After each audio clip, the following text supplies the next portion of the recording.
Então, boa tarde a todos. Declaro aberta a sessão da primeira turma do Tribunal Regional do Trabalho da Terceira Região, do dia 26 de setembro, às 14 horas. Indago aos membros da turma se existe algum registro a ser feito. Lembrando.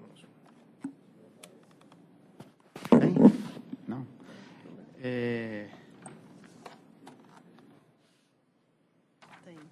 Submeto a apreciação da turma a ata da sessão passada. Aprovado. Não havendo divergência, declaro aprovada. Então, nós vamos começar pela sustentação oral dos processos físicos. Nós temos só duas sustentações orais de processos físicos, então nós vamos começar pelos processos físicos. O primeiro processo é o número 18 da pauta, é o 1753, 2014, procedência 24ª Vara de Belo Horizonte. Recorrente, Camila Roberta Delamar Silva, recorrido CIA Modas e Banco Bradescard S.A. Doutor Emerson Lage é o relator, doutor Zé Eduardo é o revisor e doutora Maria Cecília é a terceira votante. Inscrito, doutor Carime Abreu Sader Júnior, pela primeira recorrida. É o 18 da pauta. A palavra o relator. Senhor presidente, em direta conclusão, estou conhecendo o recurso ordinário interposto pela reclamante e, no mérito, estou dando-lhe provimento parcial para declarar a nulidade do contrato de trabalho firmado entre a autora e a primeira ré, CIA Modas Limitada, reconhecendo o vínculo de emprego direto com o segundo reclamado, Banco Bradescard S.A., condenando os reclamados de forma solidária a pagarem a reclamante, conforme se apurar a liquidação de sentença 1. Diferenças salariais apuradas entre o salário base da categoria e a importância que vinha recebendo a título de salário fixo por todo o contrato de trabalho nos termos dos fundamentos. 2. Auxílio refeição, auxílio cesta alimentação e 13ª cesta alimentação, autorizado no desconto de eventuais valores recebidos a idêntico título. 3. PLR, nos precisos termos da disposição convencional juntadas com a inicial. 4. Horas extras excedentes à sexta diária e a 30ª semanal, com reflexo em repousos, inclusive sábados, domingos e feriados. Aviso prévio, 13º salário, férias mais 1/3 e FGTS mais 40%. 5. Feriados não compensados ou quitados em dobro, conforme se apurar em liquidação, pela prova documental dos autos. Para apuração das horas extras, deverão ser observados os seguintes critérios: súmula 264 e OJ 394, ambas do TST, divisor 180, adicional de 50% e dedução de valores pagos a idênticos títulos e os horários consignados nos registros de ponto. O segundo reclamado fica condenado a proceder à retificação da CTPS da reclamante para constar como seu empregador, com admissão em 10 de agosto de 2009 e baixa em 11 de setembro de 2014. Função pessoal de escritório, evolução salarial com base nas normas coletivas da categoria, prazo de 48 horas após o trânsito em julgado dessa decisão, contado do dia da apresentação do documento em juízo e da intimação específica para cumprimento da obrigação. Se bem que eu tenho que cortar aqui. Sob pena de pagamento de multa diária de 100% por dia de atraso. Tira esse 48 horas. Viu, José? Tira esse prazo de 48 horas do julgado em julgado dessa decisão, por favor. Está contraditório. Juros, atualização monetária, INS, imposto de renda, na forma da legislação vigente e fundamentação. Autorizada a compensação ou dedução de valores pagos ao mesmo título e motivo, devidamente comprovados nos autos. Custas no importe de R$ 400, calculadas sobre R$ 20.000, valor atribuído à condenação pelos reclamados. É meu voto. Inscrito para sustentação oral, doutor Carime Abreu Sader Júnior, a quem conceda a palavra. Muito obrigado, boa tarde a todos presentes. Inicialmente, senhor relator, eu faço menção ao objeto social da C&A, o que dispensa maiores apresentações por ser uma loja conhecida aí por todos nós, que tem como objeto social principal a comercialização de acessórios de moda feminina e masculinos a varejo. Pois bem, essa questão do cartão C&A já é uma questão muito debatida aqui no nosso tribunal. Nós temos diversas decisões em primeira e segunda instância a respeito dessa relação com o vínculo com o Banco Bradescar e Instituição Bradesco, mas eu faço uma pequena consideração inicial. O setor ao qual a reclamante estava alocada na loja C&A é o setor denominado RFS, que a sigla quer dizer Retail Financial Service, nada mais é que realmente o setor financeiro da C&A. Nesse setor é comercializado o cartão de crédito C&A, que é bandeirado Visa e Mastercard e administrado pela financeira Bradescar do Grupo Bradesco.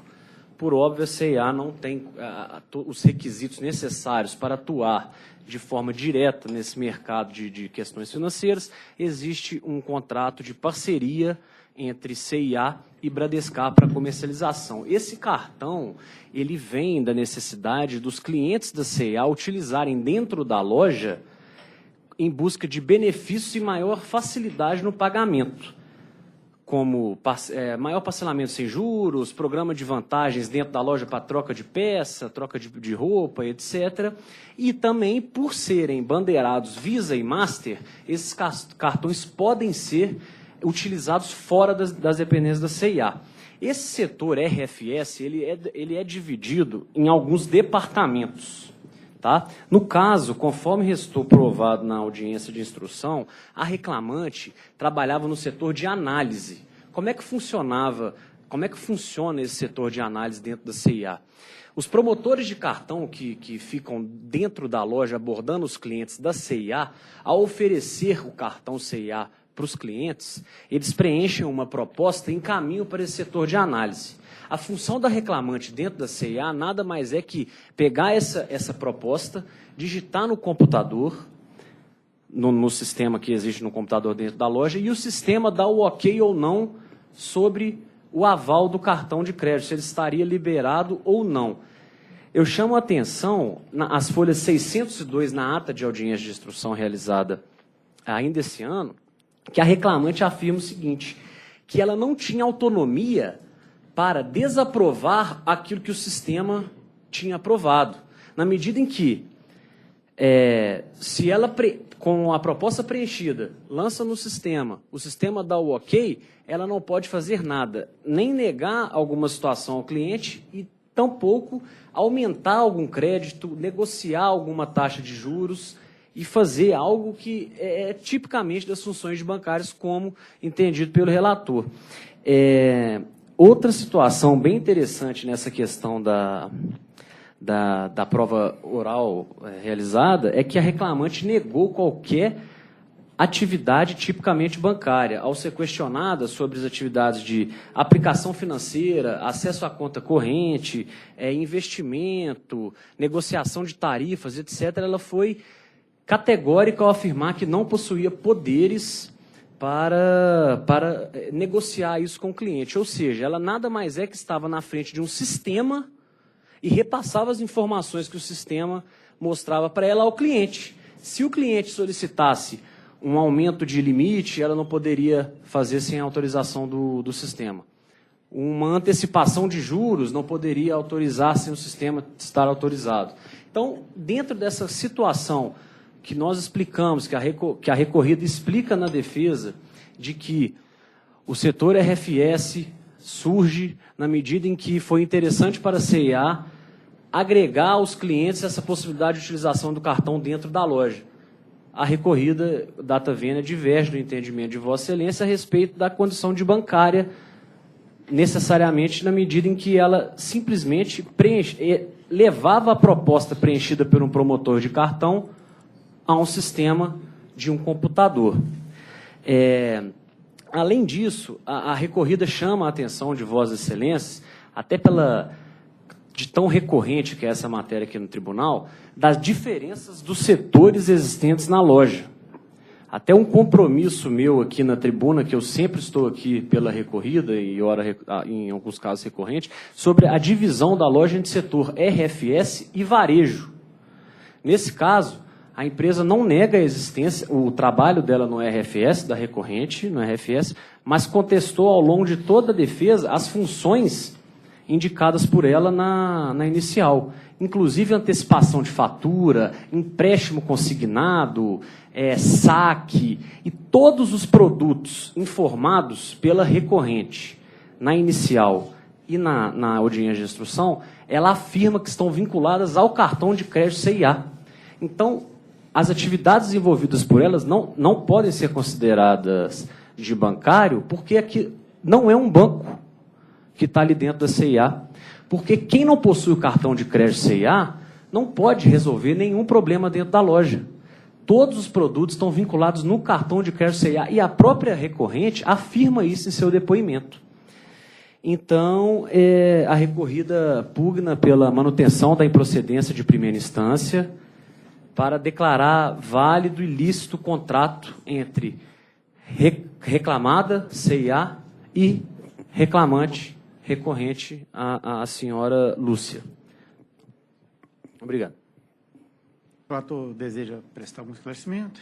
Presidente, a matéria, como o novo procurador já sustentou da tribuna, é bem recorrente. Eu, num parágrafo específico aqui do voto, eu analiso até essa questão, não especificamente falando da RFS, né, parece ser, mas o que efetivamente, em termos de atividade, da rotina da reclamante no dia a dia, foi levado em consideração para fins dessa sua categorização, digamos assim, como bancária, né? Digo aqui que o fato de a reclamar não ter acesso a dados de contas de cliente, realizar abertura de contas, etc., não desnatura a prestação de serviço em atividade fim do tomador de serviço. As questões incontroversas delineadas em audiência demonstram que atividades compreendiam o serviço de atendimento a clientes do segundo réu relativamente à venda de produtos, principalmente o cartão de crédito da primeira ré, administrado pelo segundo réu, que concede crédito rotativo através do cartão em decorrência de uma parceria financeira entre a primeira ré e o segundo réu. Referia-se a uma das atividades econômicas que o segundo reclamado lançou no mercado e dela extraía lucros. Então, todas essas questões abordadas da tribuna, o que de relevo especificamente central é exatamente essa situação. Não vejo como sair dessa equação da situação dela a uma atividade efetivamente de financiamento bancário. Então, peço vênia e mantenho meu voto. Eu sou o revisor, eu também peço vênia, doutor Carim, mas eu estou acompanhando integralmente o relator. Doutor Vicente, né, que é o terceiro? Doutora Cecília. Então, assim, se decide a unanimidade nos termos do voto do relator. Muito obrigado. Próximo é o número 36 da pauta, o 1681-2014, procedência 8ª Vara de Belo Horizonte. Recorrente Nayara de Menezes Xavier e recorridos MGO Construções Limitadas e Copasa. Doutor Zé Eduardo é o relator, doutora Maria Cecília revisora e doutor Vicente é o terceiro votante. Inscrito o doutor Leonardo Salgado Rezende pela recorrente. É o 36 da pauta.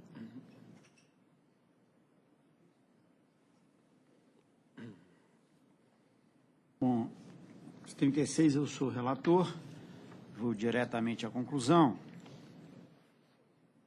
Conheço do recurso, no mérito, dou-lhe provimento parcial para declarar a responsabilidade subsidiária da segunda, reclamada pelas verbas devidas, inalterado o valor atribuído à condenação. Inscrito para sustentação oral, o doutor Leonardo Salgado Rezende, a quem concedo a palavra. Boa tarde. Gostaria de cumprimentar essa turma na pessoa do seu presidente, né, e dos demais integrantes presentes. A sustentação realmente é algo bem restrito aí à responsabilidade da Copasa e ao contrato de trabalho em questão dessa reclamante.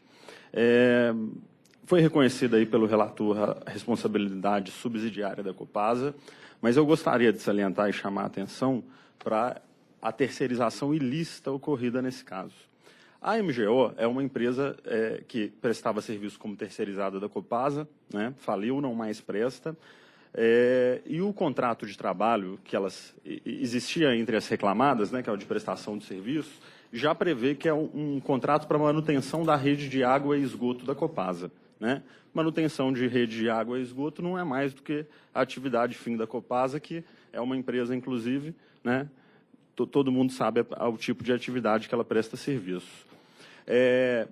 Gostaria de chamar a atenção também para o depoimento da própria preposta em ata de audiência, onde ela reconhece que a reclamante prestava serviços para a Copasa, lidava com o sistema da Copasa, fazia medição de obra que se tratava de obra de manutenção de rede de água e esgoto, e que a reclamante tinha contato com os empregados da Copasa para fazer os ajustes e medições nas obras. Isso não mais é do que a atividade fim da Copasa, que foi terceirizado para a primeira reclamada, né? Então, a sustentação diante da responsabilidade subsidiária se limita mais nessa situação aí da terceirização ilícita, que, inclusive, para finalizar, a jurisprudência do tribunal foi acostado aí, tem reconhecido, na sua grande maioria, a terceirização ilícita. Foi juntado até alguns acórdãos aí no recurso como base de fundamento. Sem mais. Doutora Maria Cecília.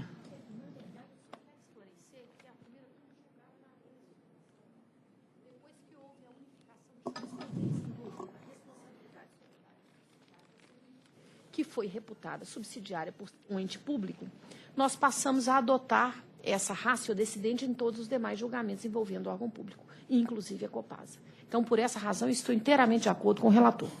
Doutor Vicente. Por razões diferentes, mas eu estou completamente de acordo com o voto.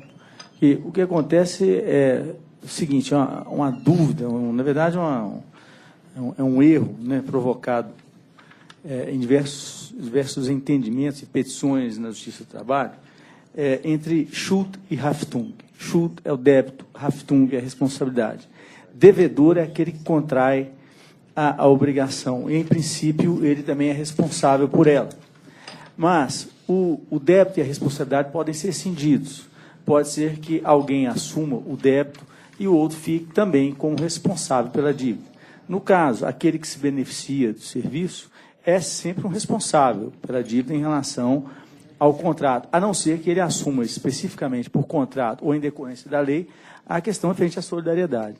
Então, nessa hipótese, e como em diversas outras, evidentemente, a solução só poderia ser da subsidiariedade, né, de acordo com a teoria do direito civil, né? Então, estou de acordo com a conclusão do voto. Então, assim, se decide a unanimidade nos termos do voto do relator. Obrigado, boa tarde. Próximo é o 60 da pauta. 60 é o 20/2016, procedência 26ª Vara de Belo Horizonte. Agravante Qualitec Engenharia de Qualidade Limitada e agravados. Glauber Taylor Nunes e a 5 Assessoria de Inspeção e Controle Limitada. Relator é o doutor Vicente Paulo Maciel Júnior, doutor Emerson é o revisor e doutor Zé Eduardo é o terceiro votante. Inscrito o doutor Boris Leandro Pereira pelo primeiro agravado. É o 60 da pauta. Com a palavra o relator. Rejeito a preliminar de não conhecimento arguída na contraminuta. Conheço o agravo de petição interposto pela reclamada Qualitec Engenharia de Qualidade Limitada e, no mérito, nego-lhe provimento. Custas pelo agravado no importe 44,26, nos termos do inciso 4 do artigo 789-A da CLT. Inscrito para a sustentação oral, o doutor Boris Leandro Pereira de Castro Lima, a quem consulto se aguarda o primeiro voto divergente. Sim, excelência. Doutor Emerson. Estou acompanhando o relator. Eu também estou acompanhando o relator. Então, assim, se decide a unanimidade nos termos do voto do relator. Muito obrigado, excelência. O próximo físico é uma preferência, é o 48 da pauta, é o 870/2012, procedência Vara do Trabalho de Frutal. 48 está presente? Eu vou registrar o impedimento do doutor Emerson, relatora doutora Maria Cecília, doutor Vicente é o revisor e doutor Zé Eduardo é o terceiro votante. Palavra relatora. Conheço e nego o provimento. Doutor Vicente. Sou eu que sou o revisor? Sou o terceiro. De acordo? De acordo. Eu também estou de acordo. Então, assim se decide a unanimidade nos termos do voto da relatora. Agora, processos de PJE. Agora vamos para os processos eletrônicos. Sessão do Dr. Emerson é o número 5. Eletrônico.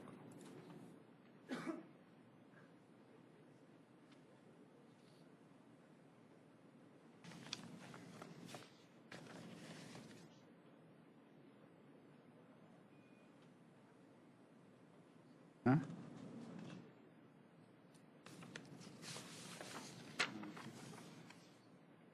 Número 5 é o 11.514/2014, recorrente Sócrates Bessa Martins e recorrido Blojaf Limitada.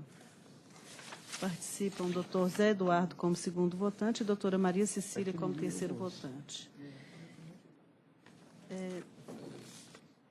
Qual- Vai assistir o doutor Ricardo Alves Valverde, não é isso? É, só assistir. Tem sustentação ou não? Com a palavra, relator. Concedo os benefícios da justiça gratuita ao autor. Conheço, por isso, do recurso ordinário interposto pelo reclamante, com exceção da matéria relativa à multa por litigância de má-fé aplicada à testemunha. No mérito, nego-lhe provimento. Eu sou o segundo votante, eu estou de acordo. Doutora Cecília. Esse é qual que é o número? É o número 5 do doutor Divergência, Emerson. Rafael. Tem uma divergência da senhora.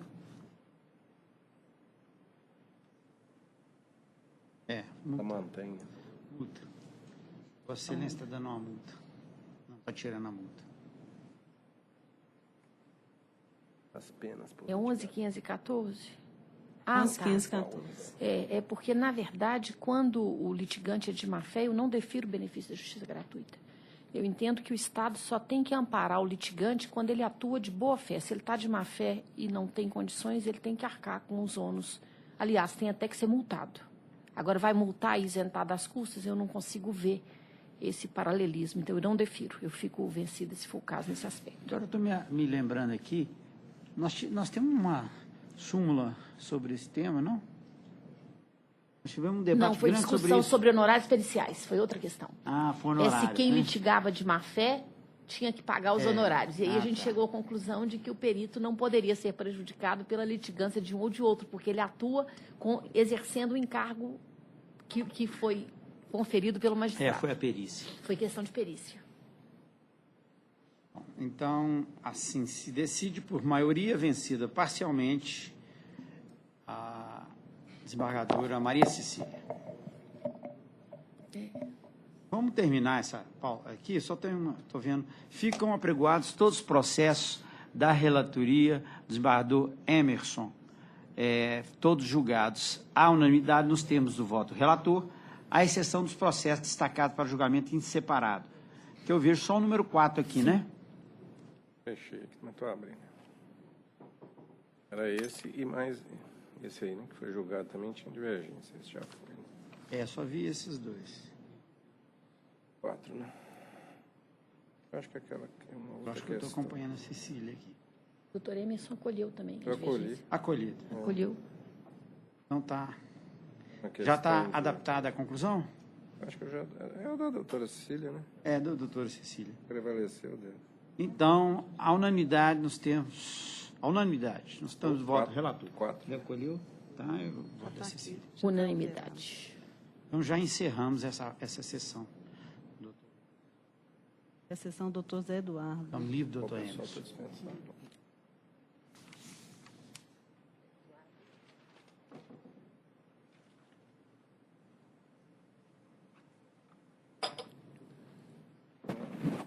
Sessão do doutor José Eduardo é o número 10, é o 10.460/2016. 10 do doutor José Eduardo. Não, do PJE ainda. É o 10.460/2016, recorrentes Conservo Serviços Gerais Limitada, recorrido Dalva Maria Pereira dos Santos. Inscrita a doutora Isabel das Graças Dourado pela reclamada. Vai pautar isso no próximo pleno?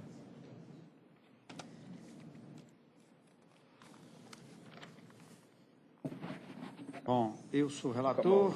Eu conservo serviços? Sim.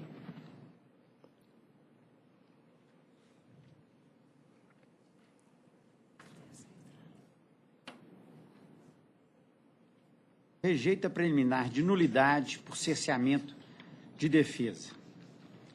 E, no mérito, nego provimento ao apelo, mantendo a sentença seus próprios e jurídicos fundamentos. Escrita para sustentação oral, doutora Isabel das Graças Dourado, a quem concedo a palavra.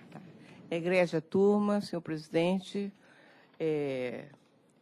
excelências. Com efeito, a empresa impugnou o laudo pericial, apontou onde estariam os erros e protestou pela produção de prova testemunhal. Ouvida a reclamante, diante de perguntas da empresa de quais as tarefas e o que ela fazia no setor, foi indeferido. E tanto a testemunha da empresa também foi indeferida, foi cerceada, a empresa foi cerceada, sua defesa, no momento que ela queria provar o tipo de trabalho, a quantitatividade e buscando desconstituir a perícia.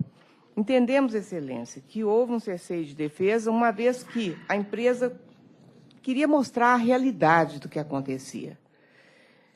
A funcionária, ela trabalhava predominantemente limpando o chão, os móveis, e a perícia diz que uma vez por dia limpava os 2 banheiros. Toda hora a perícia diz que, para passar por o setor de assistência social, tinha que passar dentro do banco de alimentos. Essa é uma das perguntas que seriam, porque não há como passar dentro do setor do banco, passar no corredor, mas não dentro do banco de alimentos. E, então, ficou uma conotação dentro da perícia de que era utilizado aquele setor ali por todos que passavam para o outro setor, para outro órgão do município. De forma que entendemos que a empresa realmente se viu cerceada no tocante. Quanto ao adicional de insalubridade, excelência, observando a folha 142 dos autos, tem a foto que o perito juntou na perícia, que mostra que todo o lixo lá é ensacado. Ele diz que deu a perícia para o agente biológico porque ela estaria trabalhando com lixo. Lixo caracterizado como urbano porque seria de utilidade do público. E esses 2 banheiros eram utilizados para os funcionários do setor. Mas, não obstante isso, mesmo que fosse utilizado, eventualmente, por quem passava para ir para o outro setor, o lixo ele era ensacado. Conforme se vê da foto lá, ele está ensacado. Era somente fechar o saco e jogar fora e colocar outro saco. Ela recebia luvas até forradas por dentro, conforme se vê aí os EPIs, e recebia toda a proteção exigida para tal. Entendemos que esse adicional de insalubridade em grau máximo, pela limpeza de 2 banheiros, que eram utilizados predominantemente pelos empregados, não justifica o adicional concluído pelo perito. Pedimos, excelência, seja revisto o voto, se for o caso, e reformada a respeitável sentença. Isabel, essa questão do cerceamento, eu comungo com o entendimento de primeiro grau, de que é uma questão ali que o laudo foi bem específico, objetivo, né, e que uma prova testemunhal não seria bastante para desconstituir a perícia técnica. Quanto à insalubridade, a despeito da entrega de luvas, o perito entendeu que não estava acobertado, não havia proteção adequada. né? E então, eu acolhendo também o laudo nesse sentido. Então, eu peço vênia para manter meu voto. Doutora Maria Cecília. Eu estou aqui analisando. Os quesitos suplementares e pedido de esclarecimento foram respondidos pelo perito, que ratificou a existência do agente de risco biológico, agente biológico, e fala que os EPIs protegiam contra agentes mecânicos e químicos, mas não contra os agentes biológicos, né? E a resposta acerca do local de trabalho, pelo que eu pude perceber, não iria infirmar essa conclusão. Estou de acordo com Vossa Excelência, pedindo vênia, doutora Isabel. Doutor Vicente. De acordo. Então, assim, se decide a unanimidade nos termos do voto do relator. Uma boa tarde a todos. Boa tarde. Boa tarde, obrigado. doutora. Próximo é o número 15 da pauta. É o 10.827, 2016. Recorrente é o Erivaldo Rodrigues da Silva e recorrido Mecan Indústria e Locação de Equipamentos para Construção. Inscrito Dr. Davidson Malaco pela reclamada.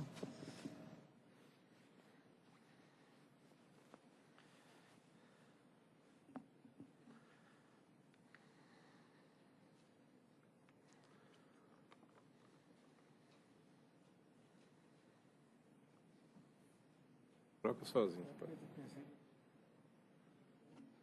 Abriu. Alguma coisa para deixar aí. Não, mas está pra mudar correndo. Relator. Aí você tem que fechar isso. Qual que é o número? Deixa eu ver aqui.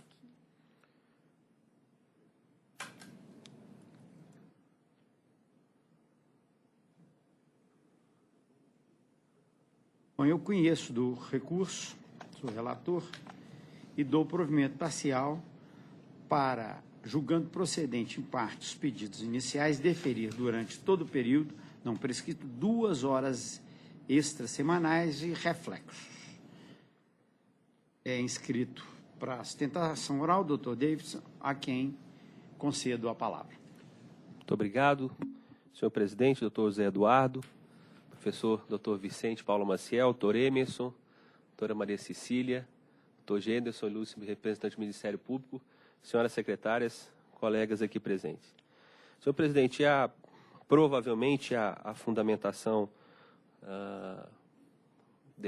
deste acórdão, dessa proposta de voto, está na esteira da súmula 366 do TST, e eu gostaria apenas de fazer um questionamento e demonstrar que nesse questionamento, até pelo que foi proposto e indicado pelo autor, trata-se, né, dos minutos que antecedem e sucedem a jornada, e a petição inicial descreve que, antes da jornada de trabalho, o recorrente reclamante trocava de roupas, tomava café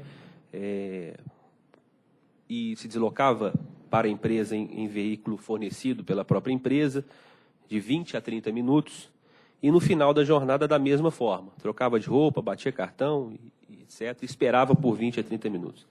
E aqui, senhor presidente, é que vem a indagação da empresa, né? Com relação aos minutos que antecedem, a empresa procurou demonstrar que aquilo não se tratava, então, de tempo à disposição, que se tratava de benefício trazido pela empresa, já que, por exemplo, o transporte fornecido era um transporte facultativo, era uma benesse que a empresa fornecia para seus empregados. E isso, inclusive, está no próprio depoimento da testemunha Jonas e no depoimento pessoal, onde o próprio reclamante confessa que, por vezes, ele ia para o trabalho em veículo próprio. Então, não era uma imposição patronal e, por isso, então, data máxima vênia, não se trata, ao entender da reclamada, de tempo à disposição. Mas, com relação ao final da jornada, senhor presidente, aí tem algo até mais grave, porque ele mesmo declara, no seu depoimento pessoal, e também a testemunha do próprio reclamante, senhor Jonas, disse que eles trocavam de roupa, batiam um cartão e aí ficavam esperando de 20 a 30 minutos o transporte que era fornecido pela empresa. Repito, transporte esse que era fornecido como faculdade, um benefício e não uma imposição patronal. E aí, data máxima vênia, senhor presidente, esse tempo, pelo menos o tempo que sucede, não se enquadra nos termos da súmula 366 do TST. Repito, isso é depoimento da testemunha Jonas e do depoimento pessoal, onde expressamente se declara, ele trocava de roupa, e aí estaria, sim, dentro do tempo à disposição da súmula 366, batia o cartão e ficava esperando de 20 a 30 minutos um ônibus sair. Ônibus este, repito, trazido como benefício da reclamada. Então, data máxima vênia, ao entender da reclamada por não estar conjugado nos termos e na premissa da súmula 366, pede-se, portanto, pela reforma do presente julgado neste aspecto. Eu vou colher parcialmente a sustentação oral, que realmente, após, eu acho que se enquadra, inclusive, com a tese daqui do nosso tribunal, de que, como era um local, ele não era inacessível, né? Verdade. Então, não tem sentido, realmente, nos termos da súmula do nosso... como é que chama? Precedente... Como é que chama o nome? Tese prevalecente. Tese jurídica prevalecente. Tese jurídica prevalecente, esqueci o nome. A tese jurídica prevalecente, número 13. Mas com a entrada, eu acho que não tem como aplicar, porque aí não tem esse tempo de espera, né? Porque ele já está chegando. Então, eu acolho parcialmente, vou dar só os minutos antecedentes. Doutora Maria Cecília? Deixa eu só dar uma olhada aqui nessa causa de pedir, porque eu tinha olhado e achei que os dois estavam se identificando mais com o tempo de espera. Mas Tempo de antecedente espera. não existe, ele não espera. Aqui, chega antes. Aqui, ó. Ocorre, excelência, que na parte da manhã o reclamante chegava à antes empresa aonde? sempre por volta de 30 minutos antes do horário, para troca de uniforme, café da manhã e higiene pessoal. Somente após realizar tais atividades é que o empregado marcava o ponto. Na parte da tarde, quando do fim, o reclamante batia o ponto, trocava de roupa nos vestiários e ficava à espera por volta de 30 minutos. Quer dizer, o tempo, ele misturou tempo preparatório para o trabalho com tempo que ele chegava antecipado ao trabalho por usar o transporte da empresa. Não, eu acho que não. Eu acho que ele Eu tá bem tive claro essa que impressão só e fiz a antecedente divergência que ele- nessa linha. Que ele formula, assim, só o tempo antecedente. Aliás, Ele não distinguiu o tempo que era de preparação de tempo que ele ficava ocioso após chegar do transporte. Na verdade, aquela tese prevalecente nossa, ela criou um impacto. E a orientação que eu tenho dado para o meu gabinete é olhar bem o que é a causa de pedir. E ele igualou os tempos após o trabalho com o tempo antes do trabalho. mas 30 e esperar 30. onde? Ele deve esperar em casa, né? Não, Se não, seu não. O transporte- ônibus chega mais cedo no trabalho. Isso é comum. O ônibus chega e ele fica esperando o início do trabalho porque ele usou o ônibus da empresa. Foi essa a impressão que eu tive. Exato. E aí ele misturou com Não, chega mais cedo, né? chega Para mais viabilizar há interesse da própria empresa. Isso é aquela velha Pois é, história mas antiga, né? isso ficou vencido. Eu concordo com Vossa Excelência no sentido de que esse era o nosso raciocínio original. E, inclusive, o nosso voto foi contra a tese que foi sufragada no pleno. Entre o não e o todo, ficou no meio. É. Só para onde não tem... Exatamente. compatibilidade. Colocou Posso o dar ônibus outro? e colocou os tempos de espera. O que o juiz falou? Olha, o cartão não é britânico, não é simétrico. E os tempos residuais que estão ali anotados me parecem suficientes para a prática dos atos antecedentes e posteriores. Exato. Foi isso que o juiz colocou. Então, se o juiz entendeu, e ele é que analisou a prova, atendendo à imediatidade da análise da prova testemunhal, eu estou entendendo, por causa disso, eu até grifei aqui, eu fiz a divergência e coloquei que o reclamante colocava. E ficava à espera, por volta de 30 minutos, dentro das dependências da empresa, do transporte fornecido pela reclamada para levá-la à sua residência. Desse trecho aqui, eu extraio que ele está jogando, são tempos de espera do trabalho no início da jornada, porque ele chega mais cedo e espera para começar a trabalhar, e aí registra minutos antecedentes, sim, mas estão no cartão de acordo com a avaliação do juiz de primeiro grau. E quando ele sai, ele troca de roupa, bate o cartão e também espera pelo transporte. Eu vou pedir vênia a Vossa Excelência e vou manter a sentença, nesse caso, por seus próprios jurídicos fundamentos. Não precisa Doutor alterar Vicente? nem colocar fundamentação. Então, por maioria, prevalece o voto da segunda votante. Já está aqui. Então vai A ficar turma, negando. então, por maioria, Isso, nega, não conheceu precisa fundamento, do recurso e, no mérito, vencido. O presidente negou o provimento. Negou-lhe o Vencido provimento, parcialmente. mantendo a sentença por seus próprios e jurídicos fundamentos. Meu presidente, vencido parcialmente, Vossa Excelência acolheu da saída. Da saída Não é? eu colhi. Vencido parcialmente. Porque aqui a testemunha foi clara dizendo que era para preparatório, então não era de espera, né? Isso que eu mantive com relação à entrada. Então, assim, vencido parcialmente, presidente. Muito obrigado. Excelente trabalho a todos. O próximo é o número 17 da pauta. É o 10.916.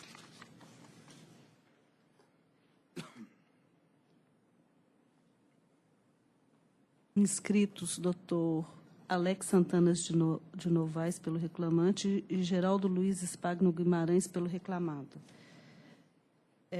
Recorrente é Talentos Cinevídeo Limitada e Ronaldo Megali Guimarães. Recorridos os mesmos. É o número 17 da pauta. Já foi.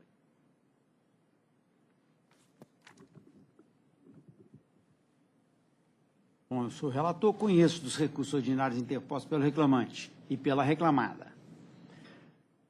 Rejeita a preliminar de negativa da prestação jurisdicional, arguída pela ré, e, no mérito, dou parcial provimento ao recurso da reclamada para que a condenação em horas extras seja limitada às horas excedentes de 36 na semana, respeitada a compensação de jornada, como restar apurado pelos cartões de ponto atinentes ao obreiro, inclusive aqueles anexados com a inicial por ele mesmo, exibidos, sem qualquer impugnação por qualquer... Vamos tirar essa parte. Isso aqui é fundamentação. Essa parte aqui, ó, sem qualquer impugnação por parte das partes. Só tirar. Enquanto os restivos. Parem, exibidos, ponto. No mais, nego provimento aos recursos, mantendo íntegra a sentença a sentença recorrida pelos seus próprios e jurídicos fundamentos. Inscritos para a sustentação oral.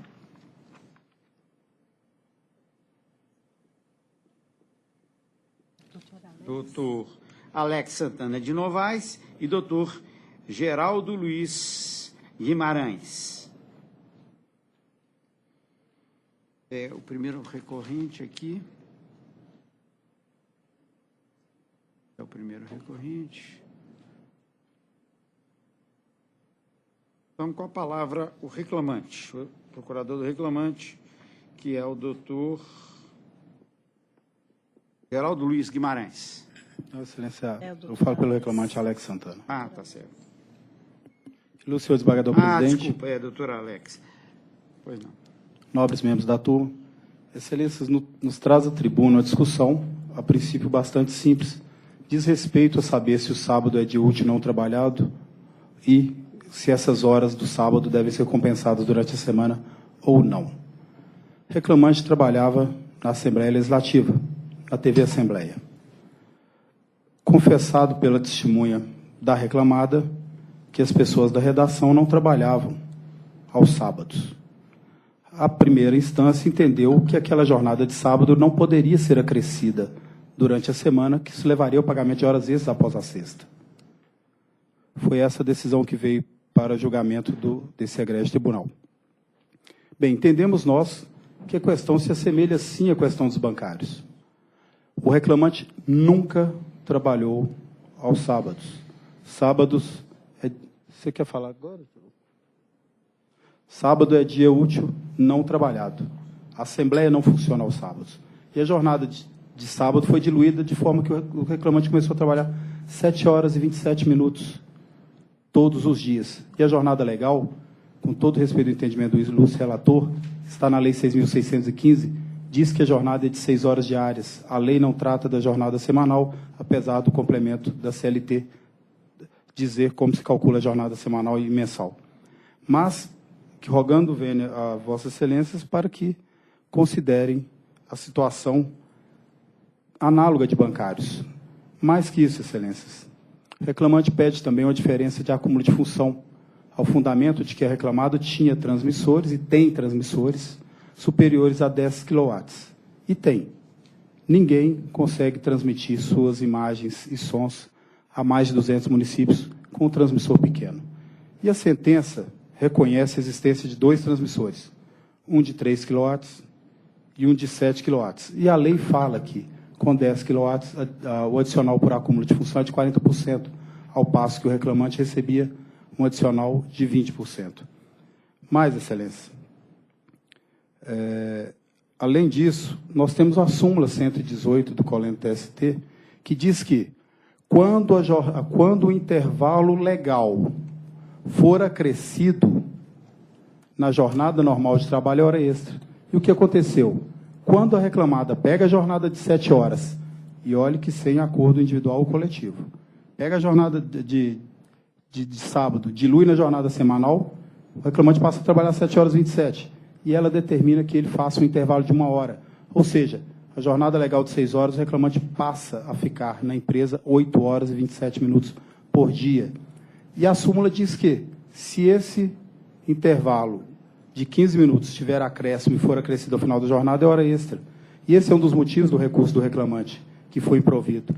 Dessa forma, pedindo vênia ao voto do ilustre relator, sempre brilhante, sempre analisa tudo com muita maestria, pedimos vênia para que seja provido o recurso do reclamante e mantida a decisão de primeiro grau. É o que espera, Excelência. Palavra, doutor Geraldo Luiz Guimarães. Senhor presidente e relator, demais desembargadores, componentes dessa egrégia turma, senhoras e senhores presentes. Como já se disse, cuida os autos de uma ação movida por um radialista contra a reclamada minha constituinte, que tinha um contrato licitado para prestar para a Assembleia Legislativa a operação dos serviços da TV Assembleia. O que quer o reclamante, basicamente, é que a jornada dele, trabalhada após a 6ª hora, em regime de compensação do sábado, seja considerada como extra, como já se disse aqui. E a decisão considerou, a sentença considerou, parte ou parcialmente o testemunho da única testemunha que depôs, que disse que o jornalismo, a redação e o estúdio não trabalham aos sábados. Entretanto, a mesma testemunha começou o seu depoimento dizendo: a TV Assembleia funciona aos sábados e empregados da reclamada viajam aos sábados com os deputados para filmagem. Ou seja, todo mundo sabe que há registros nas regiões dos deputados e esses registros são feitos no sábado com a companhia das pessoas que compõem a equipe da reclamada. Portanto, o depoimento não foi totalmente considerado e apenas a questão do jornalista, redação e estúdio. Ora, o próprio reclamante diz na inicial que ele era radialista, profissão completamente diferente de jornalista, seja pela lei, pela norma que orienta a profissão de cada qual, seja pela prática conhecida em ambas as atividades. Porém, mais do que isso, além da própria inicial dizer, foi juntado aos autos o contrato da TV Assembleia com a reclamada, em que pelo menos 4 cláusulas impõem o trabalho aos sábados. Portanto, o sábado era, sim, dia útil na TV Assembleia. Mais do que isso, porque nós entendemos que não dependia de prova essa questão, na medida em que qualquer um pode ligar à TV Assembleia e ver que ela funciona aos sábados. Porém, mais do que isso, a própria inicial transcreve de uma notícia do site da Assembleia um longo trecho onde está dito nessa notícia, transcrita pela inicial, que desde 2009 a TV Assembleia funciona 24 horas todos os dias da semana. Portanto, é a inicial que diz que há trabalho aos sábados. Não dependia de prova, embora ela tenha acontecido por várias formas nos autos, inclusive pela testemunha invocada pela ilustre sentenciante. Mais do que isso, também se juntou cartões de ponto dos empregados da reclamada, onde consta registro de trabalho aos sábados, cartões esses não impugnados nessa questão. Mais do que isso, não há proibição para o trabalho aos sábados no contrato. Pelo contrário, previsão de compensação do sábado no contrato de trabalho e permissão da convenção coletiva de trabalho. O que quer o reclamante, além do mais? Ele quer que seja, por analogia, adotada a súmula 113, que é da categoria dos bancários. Talvez, no primeiro julgamento desta pauta de hoje, isso fosse possível, como os senhores assentados aqui reconheceram, na medida em que algumas atividades de uma vendedora da CIA passavam-se por parecidas com a atividade de um bancário, o que jamais pode ocorrer no caso de um radialista, editor de imagens e editor de videotape. Uma pessoa que trabalha numa mesa, numa ilha de edição, não dentro de um estúdio, nem dentro de uma redação, e muito menos sendo jornalista. Não há nos autos nenhum lugar onde se diga sequer, e muito menos se prove, que ele trabalhava dentro de uma redação, ou dentro de um estúdio, ou como jornalista. Portanto, essa questão da hora a partir da sexta, eu gostaria de enaltecer a consideração do ilustre relator, que, corretamente, a meu ver, consertou aquilo que a sentença, ao nosso entendimento, teria indevidamente concedido ao reclamante. Quanto ao pedido dele para que se considere o pagamento do acúmulo à base de 40% e não dos 20% pagos, preciso que se diga o seguinte: realmente a norma legal dos radialistas impõe o pagamento às rádios de TVs que operam com transmissão superior a 10 kW, o pagamento de 40%, e aquelas que operam com menos de 10 kW, o pagamento de 20%, que ele reconhece ter recebido. Ocorre que a empresa juntou aos autos 2 certificações e autorizações da Anatel, que é o órgão competente, dizendo que ele operava com menos de 10 kW. Esses documentos não foram derruídos por qualquer espécie de prova. E, além desse, também uma declaração da gerente-geral de Rádio e TV da Assembleia Legislativa, que é a fiscal do contrato, dizendo que ele sempre operou com menos de 10 kW.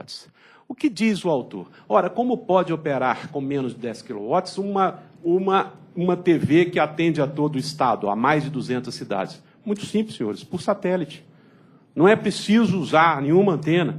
É como se faz, não só na TV Assembleia, em qualquer outro lugar. E não há prova, não há laudo que diga o contrário nos autos. Portanto, vale a documentação juntada, acolhida pela sentença, que nós queremos ver mantida nesse particular. Quanto aos 15 minutos que a sentenciante verificou corretamente o tempo de intervalo a partir de agosto, é notório que está correta também a decisão, e uma questão que eu não vi Vossa Excelência abordar foi que também pediu à reclamada que, se alguma questão sobejar, que não se pague os honorários sucumbenciais na medida em que a lei exige a comprovação de designação dos advogados por pessoa autorizada, o que não aconteceu nos autos, como a prova robusta demonstra. Então, sobre essa questão, me falta, então, apenas mencionar sobre a nulidade arguída e que Vossa Excelência não acolheu. No que concerne aos pontos de controle. De fato, a jurisprudência, inclusive simulada, reconhece que, quando o autor, ele mesmo junta os pontos de controle, e não há, então, controvérsia, não é preciso que a reclamada também os junte para que sejam considerados. E, no caso presente, o próprio autor junta os seus pontos de controle, à exceção do juntado pela empresa, e neles consta uma jornada diária de segunda a sexta, com compensação do sábado, e essa jornada era de 7h12, com 1 hora de intervalo, e não de 7h27. Isso está nos pontos juntados pelo reclamante e pela reclamada. Por esses motivos, nós queremos pedir o provimento integral do recurso da empresa e o não provimento do recurso do reclamante. Muito obrigado. Boa tarde. Doutora Maria Cecília. Na verdade, a análise feita por Vossa Excelência abrangeu os honorários advocatícios na medida em que no sumaríssimo não tem que explicitar razões do voto quando ele é coincidente com a decisão de primeiro grau. Então, a decisão no aspecto foi mantida por seus próprios jurídicos fundamentos. No mais, eu estou de acordo com Vossa Excelência. Doutor Vicente. De acordo. Então, assim se decide, por unanimidade, nos termos do voto do relator. Agora a sessão do doutor Vicente.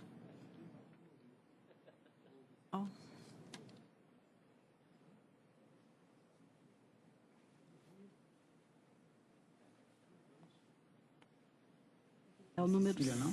Da doutora Cecília não tem nenhum. É o número 6 da pauta do doutor Vicente. É o 10.297, 2016, recorrente Marisa Giacomini de Souza, e da Empresa de Transporte e Trânsito de Belo Horizonte, S.A. Participa o doutor Vicente, é o relator, doutor Emerson e doutor Zé Eduardo. Número 6 do PJE. Esse não é o que eu voto, não é?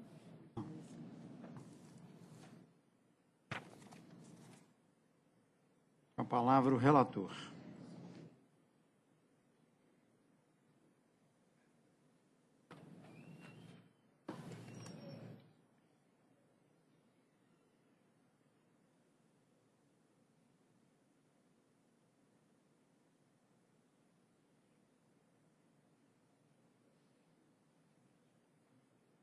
Não, obrigado. Estão inscritos doutor Davi Coelho pelo reclamante, doutor Eurico Leopoldo pela reclamada.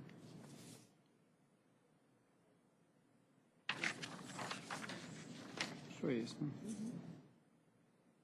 A gente continua nele para terminar. Esse é a última sustentação oral, né?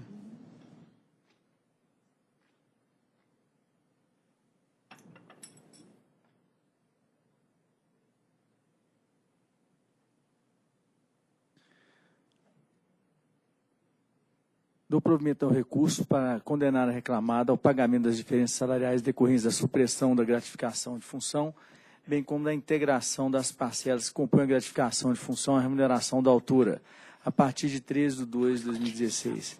Parcelas vencidas e vincenas até a comprovação da incorporação em folha de pagamento, com reflexo em 13º salários, férias mais 1/3 e FGTS, conforme se apurar em liquidação por cálculos. Os juros serão calculados na forma do artigo 883 CLT, da súmula 200 do Corrente TST, e a correção monetária será apurada na forma da Lei dos Modos, da súmula 381 do TST. Autorizadas as deduções para a Previdência Social, observado o teto mês a mês para o imposto de renda. Inscritos para a sustentação oral, doutor Davi Coelho Duarte, doutor Eurico Leopoldo, pela reclamada. Excelência, Consulto o doutor Davi, se aguarda o primeiro voto divergente. Então, com a palavra, doutor Eurico Leopoldo. Senhor presidente, demais esmagadores, integrantes da Igreja Turma, senhor procurador. A questão aqui é ver se realmente a reclamante faz jus do restabelecimento do pagamento da gratificação de função, porque data vênia do voto do eminente relator, nós não conseguimos detectar que ela tenha recebido, por mais de 10 anos, a gratificação de função. Pelo contrário, se inclusive somarmos os períodos descontínuos dessa gratificação recebida, não chegaríamos aos 10 anos e, se assim fosse, o período foi interrompido. Vamos verificar a cronologia dos fatos. A reclamante passou a receber a gratificação de função quando passou ao cargo de secretária da Presidência em 9 de fevereiro de 2001. Quando foi em fevereiro de 2005, 4 anos no cargo comissionado e recebendo a gratificação de função, ela foi cedida a pedido da Casa Civil da Presidência da República para aquele ministério. E ali permaneceu durante 6 anos e 4 meses. E retornou com o término dessa sessão, período, inclusive, que sem ônus para a BH Trans. Ela retorna à BH Trans no ano de 2005 e, a partir de julho de 2011, volta a receber a gratificação de função, até fevereiro de 2016, ou seja, 4 anos e 7 meses. Com os 4 anos do primeiro período, antes de ser cedida à Casa Civil, ela perfaz 8 anos, 7 meses de gratificação de função recebida em períodos descontínuos. Quer dizer, não é nem o que a súmula determina, que são 10 anos ininterruptos. E aqui há claramente esse período de 4 anos, primeiramente, depois 6 anos ela foi cedida, 100 anos para a BH Trans, com custo pela Casa Civil da Presidência da República, e retorna em 2011, e ali volta a exercer o cargo até 2016, mais 4 anos e 7 meses.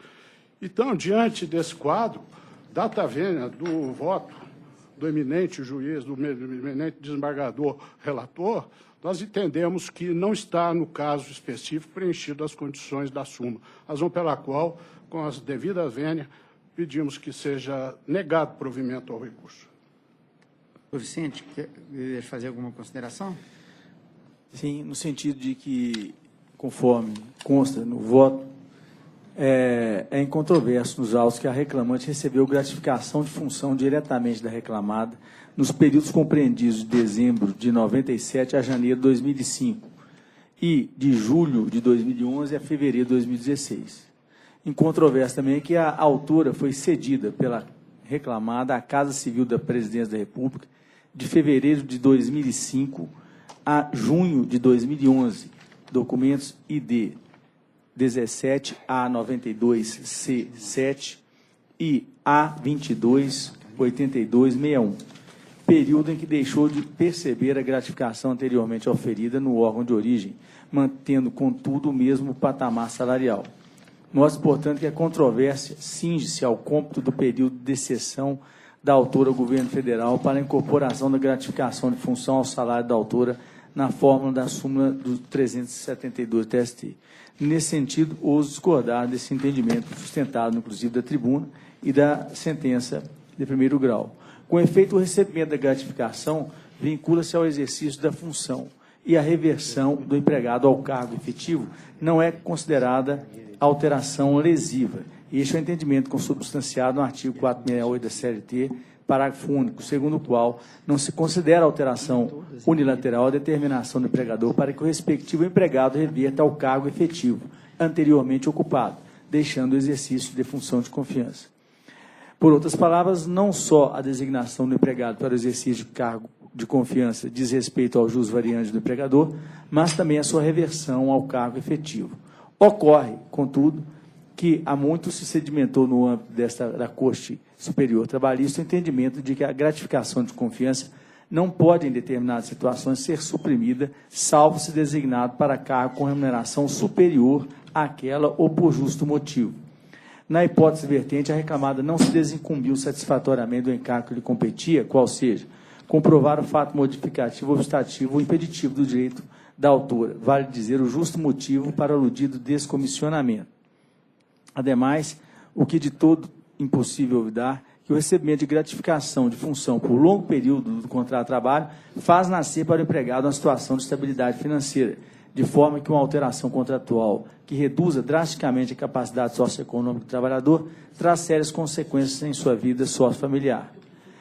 E é exatamente por esse motivo que a jurisprudência, tendo em vista o princípio da estabilidade financeira, veio a se consolidar no sentido de que a gratificação de função percebida pela empregada por 10 anos ou mais não pode ser suprimida pelo empregador, ainda que o empregado seja revertido sem justo motivo a seu cargo. Somando-se os períodos em que a reclamante laborou diretamente para a empresa ré, conclui-se que, no total, a autora exerceu função comissionada durante 11 anos e 8 meses. Percebeu-se, portanto, a gratificação de função por mais de 10 anos como contraprestação salarial pela maior responsabilidade de suas atribuições, sendo que tal parcela passou a integrar seu salário, sendo, por isso, insuscetível de supressão sem a comprovação do justo motivo para descomissionamento. São as razões do voto que mantém. O Emerson. O relator, senhor. Eu peço vênia ao doutor Eurico, mas eu também estou acompanhando integralmente o relator. E assim se decide a unanimidade nos termos do voto do relator. Boa tarde, excelência.